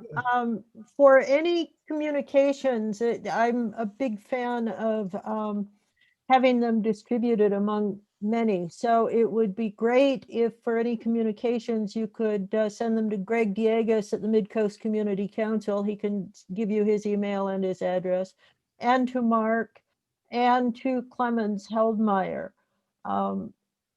And I have a feeling you may be hearing from other stakeholders not represented here today and other individuals as well. But I do want to close just repeating this for everyone else. Thank you for coming. Thank you for being so open to discussing this and keeping this process working so it works well for both San Francisco PUC and for the mountain and the surrounding communities. You're welcome. I appreciate folks being patient and also the manner in which the comments were delivered. I know this is heartfelt and I don't pretend to minimize that at all. So I wanted to thank you guys for sharing those thoughts. I have Mark and Clemens and Greg down. I will add them to my Montara list. I have a list that I'm keeping. And I'll make sure that we stay in touch. And at any point, if folks do have another question or just looking for an update, please feel free to reach out. Clemens knows how to find me. Thank you. Thank you very much. I'm going to sign off if you guys don't need me. Is that okay? That's a good thing. Okay. We'll get one less participant. You can go have your beer now. Bye. I'm going to start with dinner. Thank you. Bye-bye. Thank you, Tim. Okay, let's move on. We have no new business. Catherine, can I just say one quick thing? Oh, please. I think that went very well. I think I'd like to thank the community who signed on here I'm just stunned. I think it's just wonderful. And I like Montara being one of the focus points to, gather community opinion and get it out there. So I really thank all the people out there who joined us tonight. Well, Yeah, if I could just say, I love you people. This is some of the very best of Montara and the community. And I know the community's here. Our meetings are usually very lately attended, but we always know there's a lot of heart here, a lot of people who really care. And I love it when everyone shows up. And I'm dead serious. This is just how it starts. And I really hope they engage well, because there's no reason for there not to be 10 times the number of people in the next meeting. And you all just had such great comments. I'm like, oh, that point too. Yeah, I love that. Yeah. So thank you so much. no, if we don't take care of it ourselves, we can't, the people in the ivory towers are not going to let us know necessarily what's going on. So for everyone, we need to get a hold of Coastal, the enforcement decision, Coastal Commission, the county, City of Half Moon Bay, the city council, send an email to everyone, the Pacifica City Council. There were just some great people reelected to the council, and these are people who care about the environment, to both of those councils. And they have ability to reach out to different levels that as citizens we don't necessarily have. So that's a good thing. Mid-Coast Community Council is good. And any environmental organizations that you know of. I would get in touch with Sierra Club, Committee for Green Foothills, surf riders, just any of them, because the more people we get involved, the more we get paid attention to. Yeah, all And- that and- talk about the struggle with the tunnel really made me think about, yeah, we had Chris Tholog with us on that one too, in the Sierra Club. Just Yes, saying. Yes, we did. And there's other Yeah. strong people at Sierra Club who I'm sure would be willing to help step forward. And like I say, Committee for Green Foothills, and any of the other organizations. I just think it's important. And this is why we're such a great agency. I did hear back from Don. I heard back from Don Horsley briefly today, and he's got the planning department looking into the coastal zone issue. And more importantly, I think it's on his radar a little bit now. Yes. And I think Lisa Ketchum is also talking with him about that. My plan was to send my materials over. I have a friend who works for NPR, and she knows Perfect. somebody who works for Bay Area news stations. And I was hoping that we might be able to present it in such a way that we get some attention to it. And I just wanted to add, it's so amazing to see so many people here today that are passionate about it. And I think that what Scott was saying, and Celeste and everyone, once people get to know what they actually did up there, right now nobody knows. Once they know, I think they're going to be heartbroken, and I think they're going to be angry. And Well, hopefully Michelle can put photos out on Coastside Buzz. Your photos, you went up and took them. They're I'll get the photos out. Oh, thank you. I'm going to go up and take some more photos next week, because it's been about 3 or 4 weeks since I've photographed, and I know there's been a lot of crews up there. So I wouldn't be surprised if they've done some trenching, maybe even poured some foundations. It's my hope that we could make enough of a movement to ask them to restore that mountaintop and move the tower over a few feet, but actually physically restore the appearance of the mountaintop would be, I don't think, beyond their capability. I agree. Yes, Don't shoot for halfway, shoot for the top. Yeah, and I think that I think that in a lot of ways, Tim was apologizing, but at the same time, he was also holding his ground.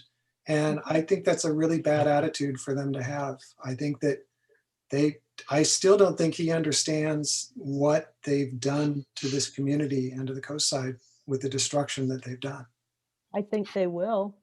Kimberly so. had her hand up. I'm not sure if she wanted Oh, to please, say something. just say something. Just, we're not being real formal here, so just say something. I just, you mentioned Committee for Green Foothills, and I just spoke with Lenny and Mike Ferreira from Sierra Club, and Lenny actually did know about this project, and her focus was on the butterflies. I think she did not may not have realized the extent of the construction. So I'll be curious to touch base with her and see what she thinks about it now, because Green Foothills did not oppose this project for that reason. That was my understanding. I think it's pretty clear that they misrepresented the location, the scale, the scope, very tangible material aspects about the project plan. And let me put another term out there for you. I'm glad he mentioned they had the plans for the road in another planning document. This is what's known in environmental law as piecemealing. This is unlawful. When you plan, your plans have to be put together so that the people who review your plans can understand and don't have to be told after the fact, oh, that was in the other document. Yeah. If it's relevant, it's relevant. You put it all together. They piecemealed this. He told us this tonight in this meeting. So I'm saying they didn't get a CDP. They didn't get a grading permit. They misrepresented the project to the San Mateo County Planning Commission.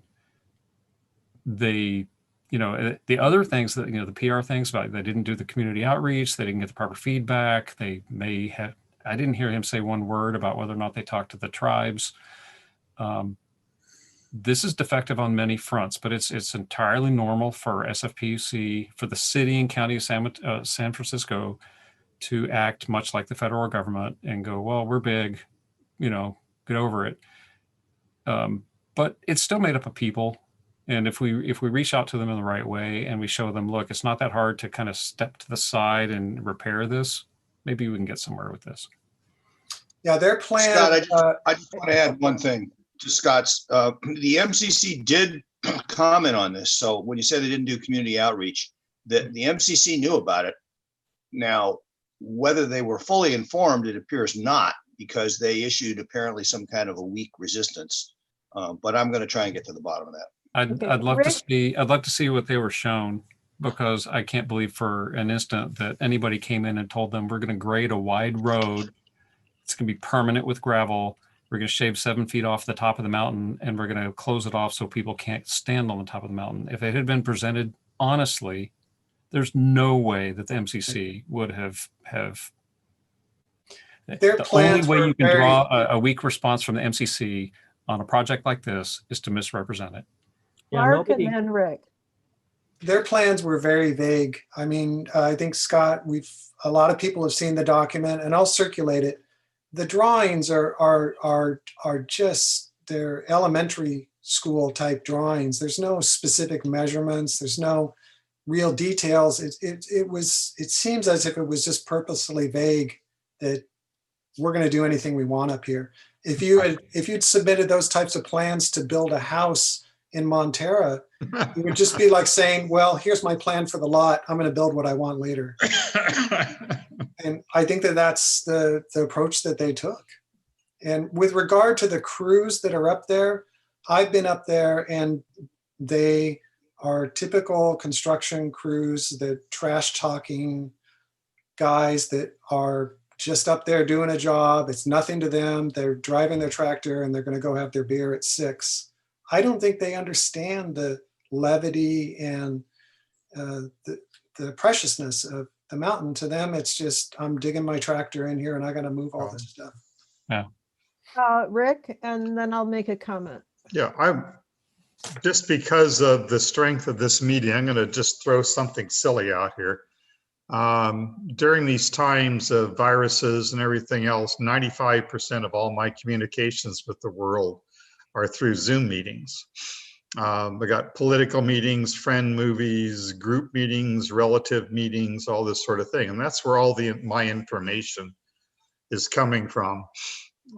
Based on the success of this and the fact that the MCC has meetings and we have meetings, would we consider at some point, I'll call it a community Zoom meeting time, maybe a half an hour, if we launch at 7:30, have a community talk at 7 o'clock and just let people come in and we can tell people what's happening and they can tell us what's happening and we can share ideas, stories, and everything else. It's just, we need to be able to talk like this, and this could be the only forum, and it's becoming very easy.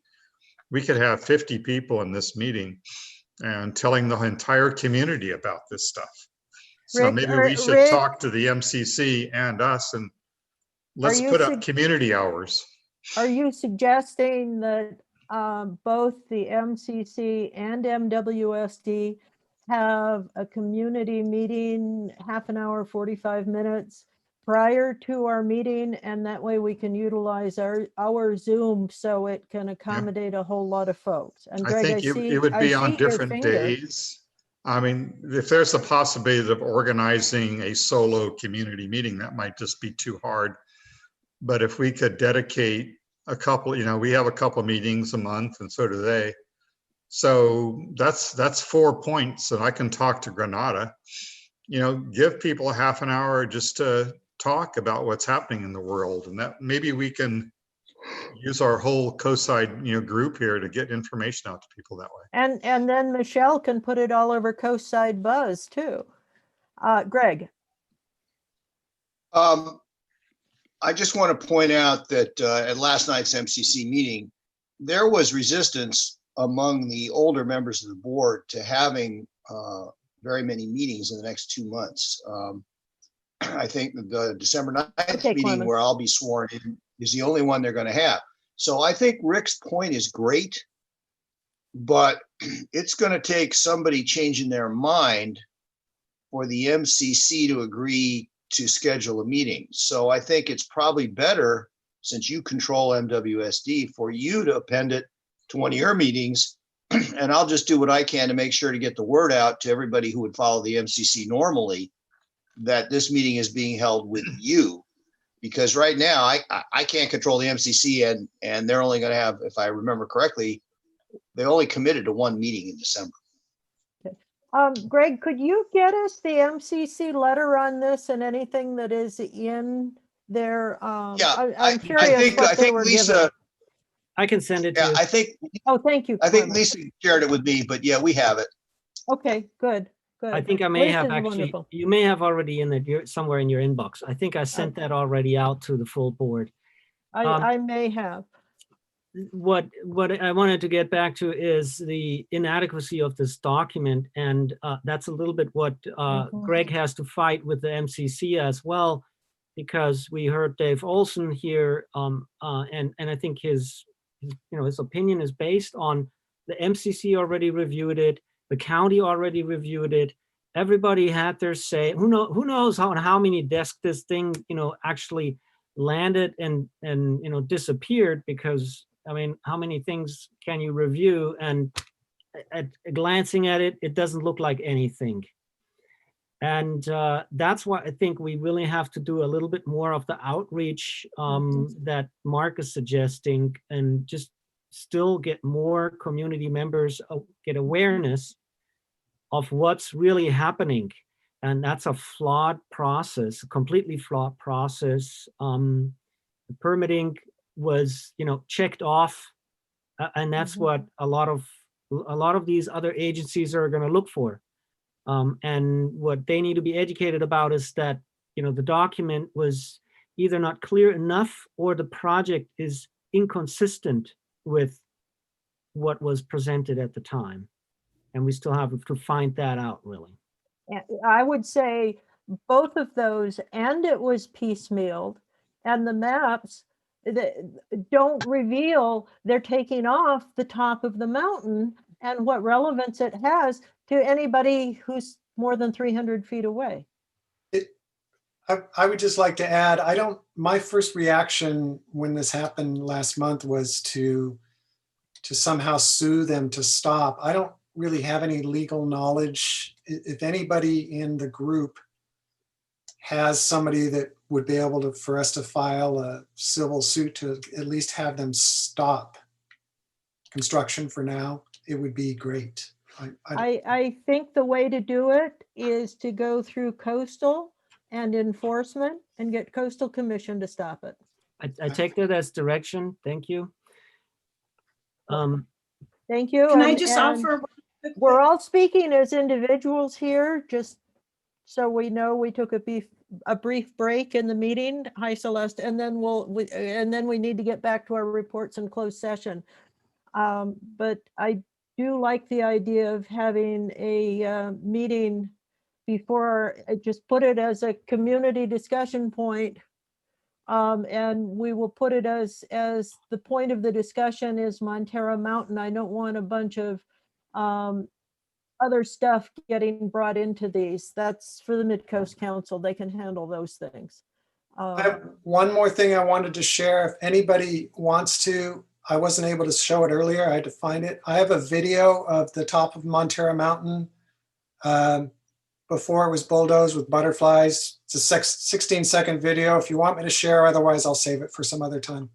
No, that's Mark. Let's when we're talking later about your PR outfit, that's probably should be your focal point.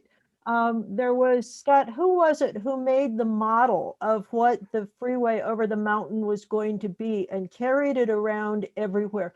It was stunning. It made people stop and go, what are they going to do? Photos of people up at Fairlawn View gathered around, looking at it and pointing, and it made it so real for people. I think it was tied to Chuck Kozak. May well have been. Chuck did the 3D model and Yeah. the Photoshop work, and that was the other half. Those two went together. I don't remember who made the model. Yeah, people said, "Oh, that's what they're talking about." It was really good. You I put gotta the say, entire state building in the cut they were going to make. Wow. I've never seen such destructive butterflies though.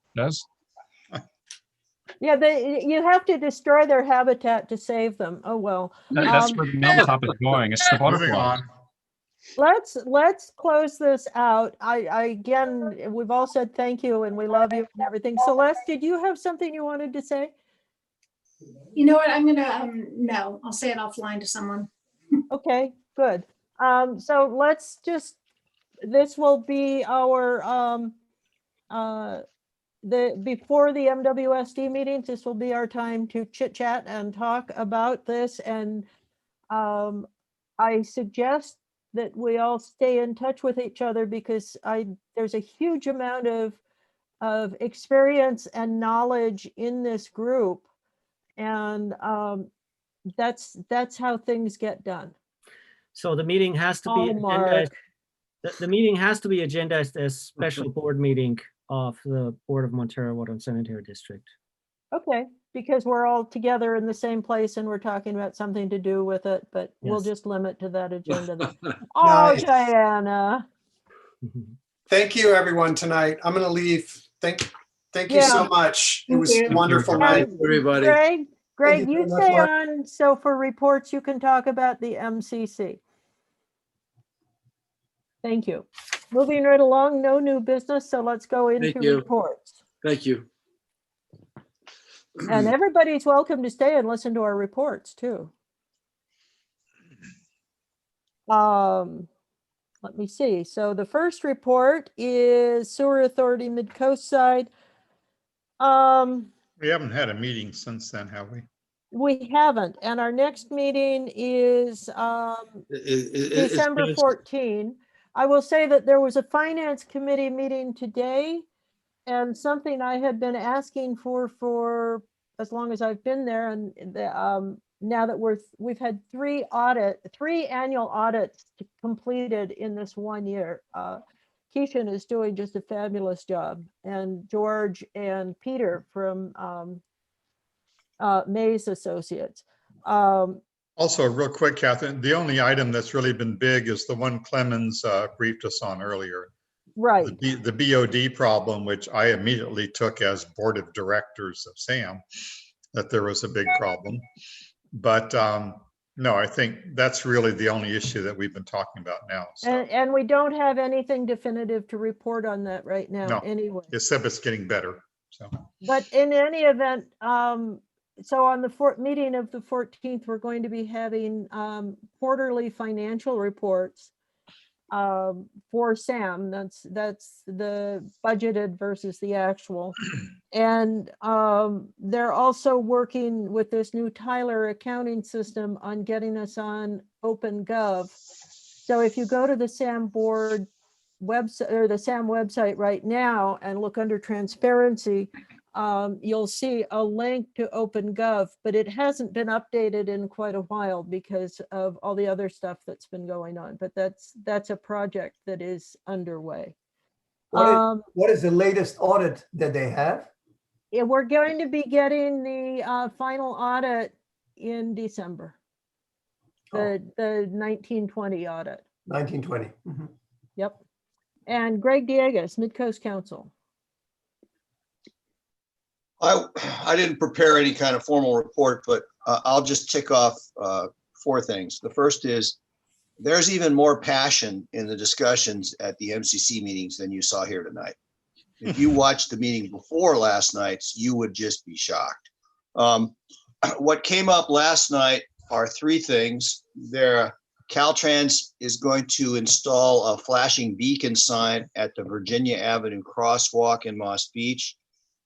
And the community, is going nuts over that because of the light it'll generate, because the cars are going 50 miles an hour and the speed limit needs to be lowered. And the crosswalk was installed by Caltrans without community input in what the community believes is the wrong place to begin with. And so that's what really got everybody set off. I don't know where that's going to go. They're all set to put this flashing beacon in, which would be a safety improvement by the end of March, but people are pretty upset, with the location and so forth. Also, Caltrans, a different group that has been quite cooperative, is installing or planning to install, because they had a grant to do it, so they're going to spend the money, a series of signs to monitor traffic and provide advisories up and down from Half Moon Bay through Pacifica. That's been opposed by Half Moon. Are these those huge things, those 8 by 12 feet things wide, on towers? 12 feet wide. Yeah. And Oh so my God. a lot of people are against the signs at all because of the size, the light, and so forth. I won't go into the details. There was some stuff they were planning on doing that didn't make sense, but the board, the council voted in favor of working with Caltrans, who has agreed to make some intelligent modifications. There may be a derivative benefit to having these things available with battery backup in the case of evacuation. However, as Kimberly and I both pointed out last night, it's being planned backwards. We're not planning for disaster evacuation and then installing what we need. They've got a grant to do this, so they're going to put it in there and hopefully make it somewhat relevant. So I can't tell you where that's going to end up, but I'm more optimistic that we'll get something useful and maybe get the signs down in size. We'll have to see. The last thing is probably the most important. You're aware of the disaster preparedness and evacuation issues. Michelle, if she's still here, knows a lot more than I do about this. It's been going on for a long time. There was a presentation by Jonathan Cox of CAL FIRE. I found it interesting and distressing. One of the things he pointed out is the wildfire situation isn't just, California mismanaging its forests. It is in fact the climate change, which has dried out the fuel And he gave a discussion of some fire about 80 years ago that took 3 days to cover a certain distance, and covered the same distance in an afternoon recently. And he talked about how another fire recently was going a football field 100 yards a minute, and then the next one went 100 yards a second in speed. So the focus is evacuation, and he previewed some fancy technical system that has safe haven zones design, etc. And while he was doing this, he had internet connection problems. So I pointed out that in any kind of a realistic stress test, with thousands of people trying to get their phones and computers to access this thing, it isn't going to work, not without some major infrastructure input. So we'll see where that goes, but they're aware of it. I would also note, and I'm editorializing here, he admitted he's not in charge and he doesn't know who's in charge. There's a lot of agencies to coordinate. There's still no one person at the county, as far as I can tell, who you can point to and say, this person calls the shots, not, let alone execution, even for the planning. So you may be aware, I presented them with an inventory of fire and emergency preparedness issues back on October 12th, and Dan Haggerty had raised something on August 24th. We still don't have any regular reporting vehicle for them to track what they're doing about all the fire risk issues, removing the trees, etc. We get piecemeal reports from Horsley's assistants as best they can, but there's, and I don't want to put this on Horsley because he's on top of this issue. But the county just doesn't seem to have mobilized itself to address this yet. Okay, Rick, And that's my MCC report. thank you. Rick? Two quick follow-ons to Greg's comment about lights and what the community can do. When Caltrans built the tunnel, they just added another one of those huge information lights on the south side without telling anybody or having it in any of the drawings. The Coastal Commission said, okay, take that out. And they had to remove the entire structure, and it is still not there except for the base. In Montara and Moss Beach, the county came in years ago with their big plan and had the consultants come in. Their final proposal for that stretch, Montara, down through Moss Beach, they had planned 75 lights and signs for that area. 75 notifications. The community said, gosh, you really aren't listening to us, are you? Why don't you just go away and do nothing? And that's what they did. The community just said, go away.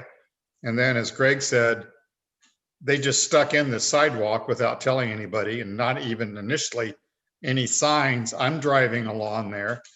I don't expect a crosswalk coming around that curve. That's right. I was scared to death I was going to hit somebody. I had, what's that? It was some kid paint some stripes in the thing. Well, it wasn't even a because standard something size is crosswalk. proposed doesn't mean the community can't stop it. Right. So I'm done. I was trying to find road conditions. It used to be you dialed on your radio 1610 or something, or you could look on the Caltrans app.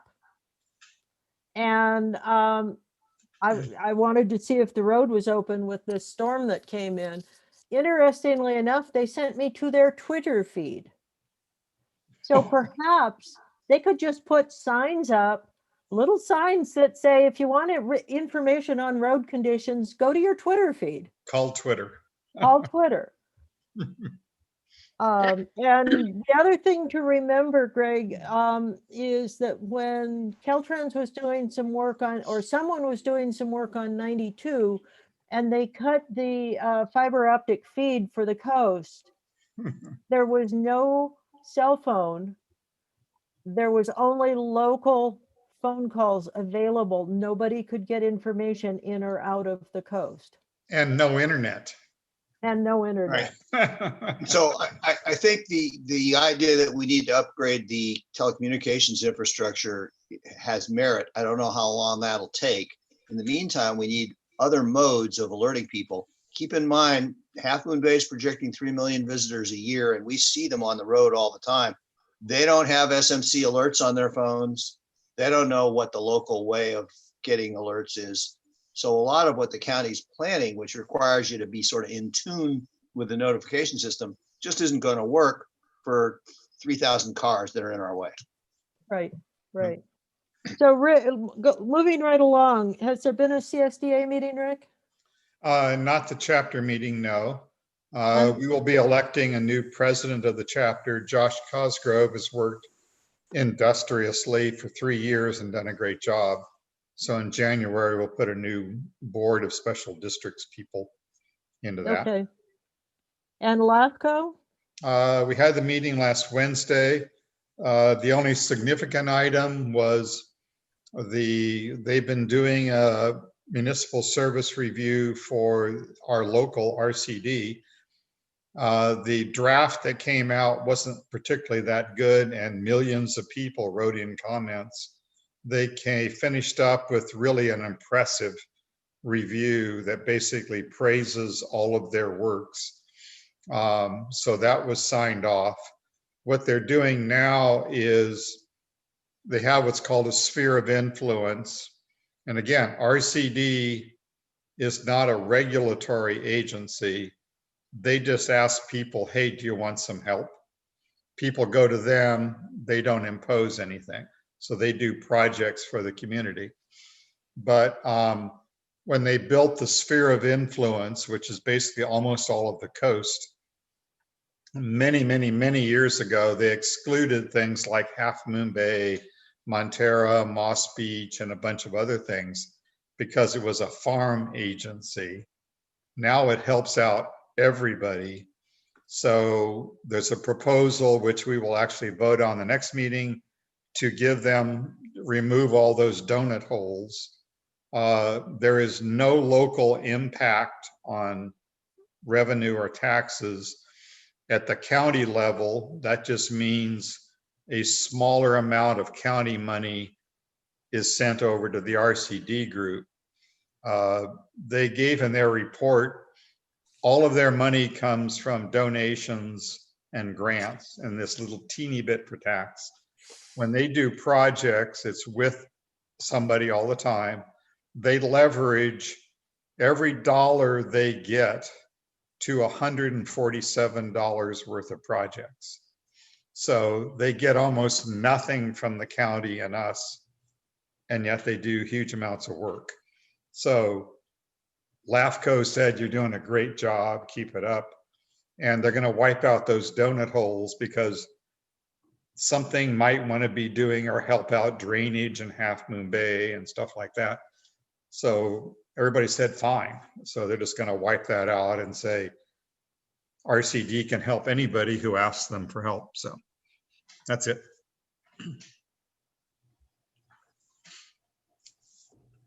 Good, RCD, okay, you thank didn't you. mention RCD for the mountaintop.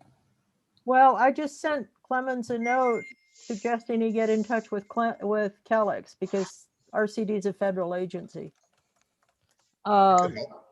Attorney's report. No report. Director's reports. Nothing else. I'd just like to say, Clemens, thank you so much for getting Tim here for the meeting. That made it really good that we weren't just ranting, but there was someone there who might take a note. So Yeah, and for the materials in the packet, I think it kind of laid out some interesting things that he didn't touch on yet, but it's nice to have everybody have a copy of those things.